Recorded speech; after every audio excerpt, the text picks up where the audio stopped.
c'était le upper volume. Enfin, c'est pas que volume, mais ouais. Et aujourd'hui, on le résume. Bienvenue dans ce nouveau Daily Recap. Et on commence sans plus tarder avec du développé incliné.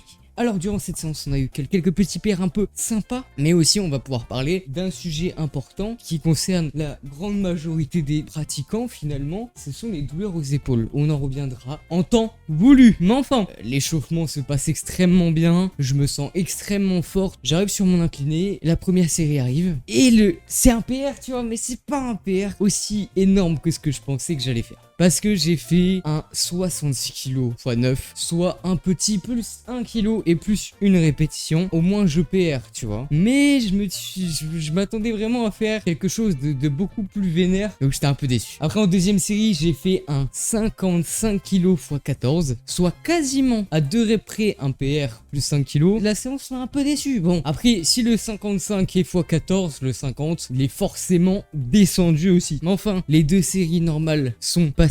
On passe à une autre variante, à savoir des longues pauses. Et là c'est un gros PR en vrai.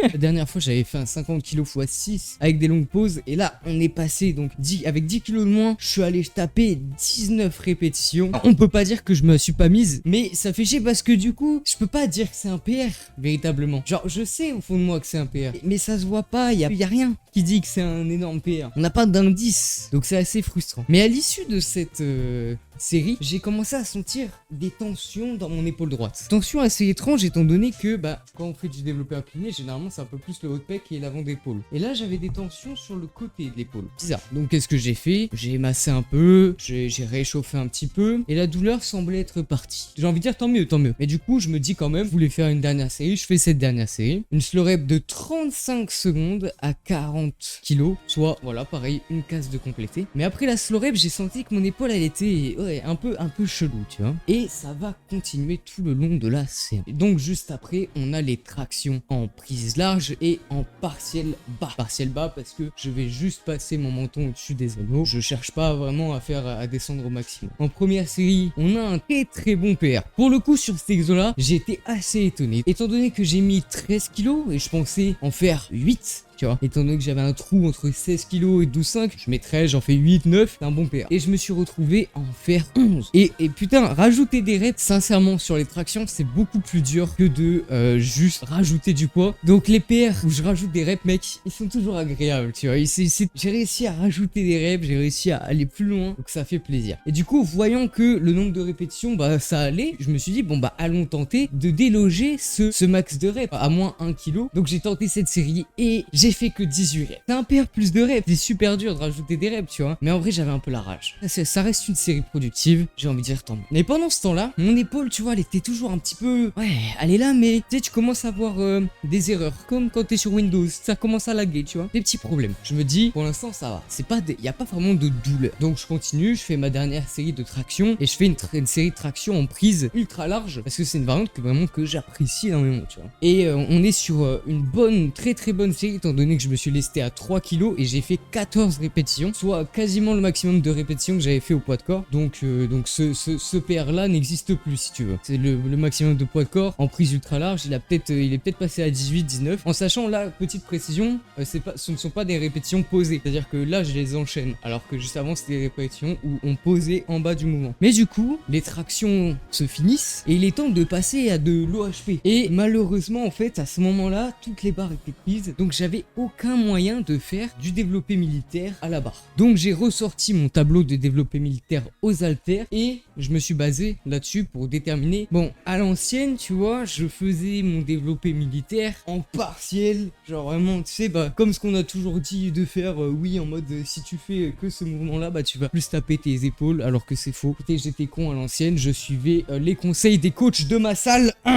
toujours des petites pépites. Mais du coup, aujourd'hui, j'ai appris de mes erreurs et je fais toute l'ampli. Bon, je m'échauffe, tu vois, et je sens quand même qu'il y a vraiment une gêne. Mais ça reste une gêne. Donc je me dis, on peut passer outre. Et donc je me dis, je vais rester, mais je vais pas aller à l'échec véritablement. Je vais garder quelques répétitions de réserve pour manager en fait l'intensité de la série. Et on voit comment ça se passe. Donc je fais ma série. Première série, 22 kg pour 9 répétitions. Donc on peut voir ici que c'est pas un vrai PR du coup, étant donné que à 25 j'en avais 8, là j'en ai fait 9 à 22. La série se passe relativement bien. Je sors, je commence à pumper, mais j'ai plus vraiment de douleur, tu vois. Donc, en vrai, après coup, je me dis, si j'avais plus de douleur, c'est peut-être parce que la zone était chaude. Mais sur le moment, je me dis, oh, trop bien. Du coup, je vais pouvoir faire une série un peu plus intensive. Ce qui est en soi, bah, si t'as plus de douleur, c'est logique de faire ça. Mais le problème, c'est que j'avais pas pris en compte le fait que si jamais j'avais plus de douleur, c'était pas forcément parce que j'avais plus de douleur, mais c'était peut-être plus parce que j'avais fait en sorte d'échauffer la zone pour plus sentir cette douleur. Donc, je fais ma deuxième série. Elle se passe relativement bien. Cette fois-ci, je la fais en tempo. 2 secondes d'excentrique, 1 seconde de pause. Et ensuite, on mitraille la concentrique. J'ai déjà parlé de pourquoi je faisais ça. Pour résumer simplement, c'est pour optimiser l'hypertrophie.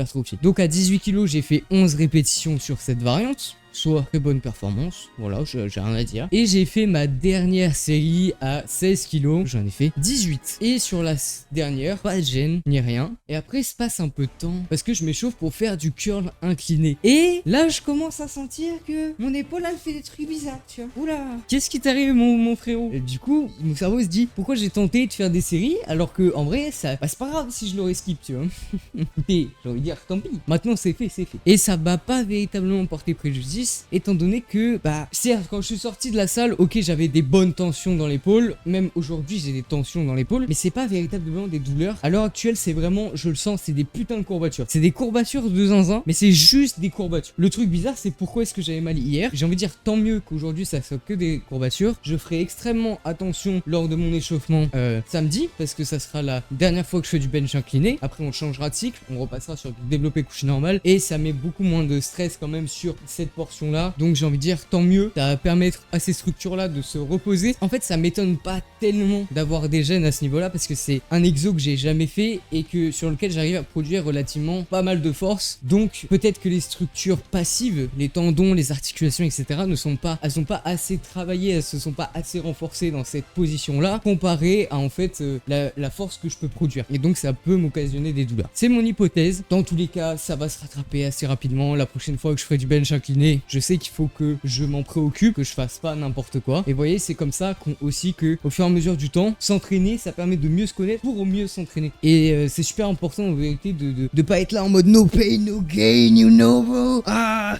m'en fous de la douleur. Si tu veux prendre du muscle, faut avoir mal. Non, en vrai, c'est juste débile. Au long terme, tu vas juste te retrouver tout fracassé, pourras plus faire un seul mouvement sans avoir mal, donc c'est débile. Ceci étant dit, on va pouvoir passer au curl incliné. Et là, il y a une putain de paire, parce qu'on passe d'un plus ou moins 13,5 kg, donc on doit être un peu plus à 13,25, un truc comme ça, en x8 à 15. Sur ce genre de mouvement, prendre autant de poids, c'est pas mal, tu vois.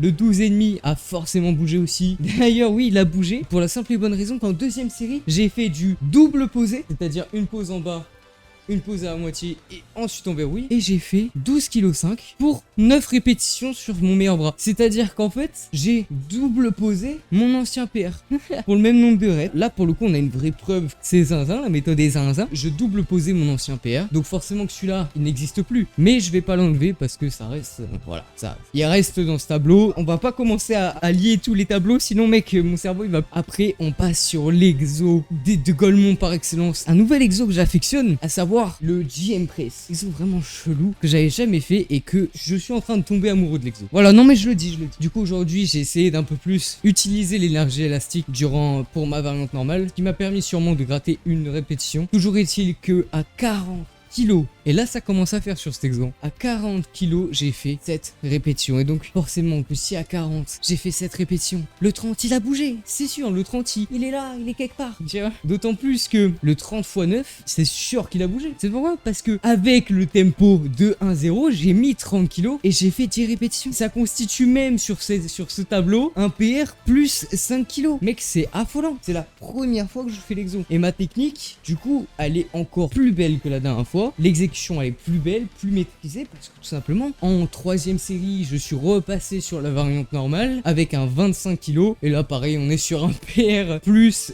5 kg et plus 4 répétitions, étant donné qu'on passe du coup d'un 20 kg pour 14 reps à 25 kg pour 18. Je vous ai dit, c'est fou. c'est fou. Même sur mes exos de santé, rotation cubaine, vous voyez, tout ça c'est un peu complété. J'ai tenté un 6,8 pour faire entre 16 et 24 répétitions. Qu'est-ce qui s'est passé? J'ai fait un PR plus 500 grammes. Bah oui, mais même sur les petits exos comme ça, je PR gros. Objectif, épaule en béton armé. Sur mon oiseau à la poulie, pareil, je le fais toujours en focus plus hypertrophie avec le tempo que je mets à peu près partout quand j'essaye de... En fait, c'est un tempo un peu générique, c'est-à-dire que je dis 2-1-0. Dans la réalité, comment je l'applique, c'est vraiment, j'essaye de contrôler l'excentrique. Je marque un temps de pause dans la position la plus étirée, ensuite je repars. Voilà, c'est comme ça que je fonctionne. Et je marque 2-1-0 parce que je sais à quoi ça correspond. Là, on est sur un PR en première série, plus 2,3 kg et plus une répétition, étant donné qu'on fait passer le 14 à 16,3 kg. Voilà, enfin...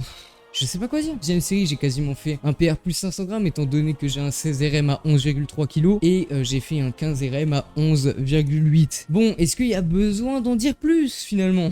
Je vais faire de l'oiseau à la poulie en unilatéral à 40 kg, on va voir flou. Je pense avoir assez bien résumé cette séance. Encore une fois, des PR assez dingos. Peut-être moins vénère que la séance d'hier. Si vous l'avez pas vue, je vous invite vraiment à aller la voir. Celle-là, elle est assez exceptionnelle dans son genre. Mais ça annonce que du bon. Et sur ce, moi je vous dis à la prochaine. N'hésitez pas à passer me voir sur Twitch. On reprend les streams le 31 mai. Soyez au rendez-vous. C'était Seiki. Bisous.